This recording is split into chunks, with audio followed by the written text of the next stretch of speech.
Sharon in Staffordshire, hi. Good morning. Good morning. What do you think? Is it time to say to them... Happy New Year. Happy New Year, Sharon. Is it time to say, OK, Labour had a pretty bad back end of 24. Let's give them a new start now. No, Labour does not need another chance. No more. He's been in 6 months, and look at the state of the country. I think if this man is in for 5 years, this country will be completely ruined. The Labour Party are dishonest, incompetent and unsuccessful. What have they done that's annoyed you, Sharon? Because they've only been in 5 minutes, really. What's annoyed me is, firstly, the fuel tax been taken away from the pensioners. That's upset me so much.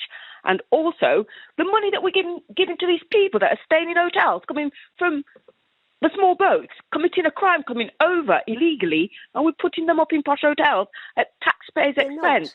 No, but we are. Not in posh hotels. Not in posh hotels. We are. That's what we're doing. This started with the Tories. Our money. No, I'm sorry, this did not. And they're not criminals, OK? Some of them have a legitimate right, and 65% or 70% get the right to remain. So don't.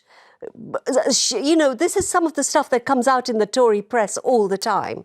I agree with you that Labour is not doing let Sharon well. Speak. No, Yasmin, I watch media all the time because I'm really up on it. 90% of these are men, young men. They're not economic.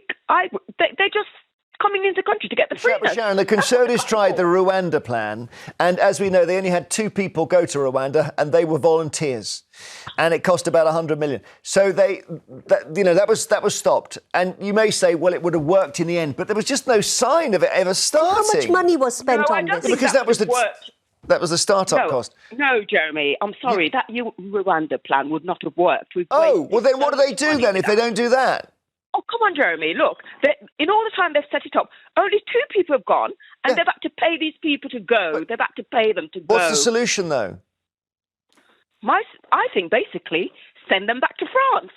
Send them back there. And we need to stop paying France these 500 million that we're paying them. We need to stop it. OK, Sharon, thank you. It's really hard because send them back to France is harder than it sounds, because you meet them halfway in the channel, you physically turn their boats around, you push them in the other direction, and then the French say, sorry, we're not accepting, so...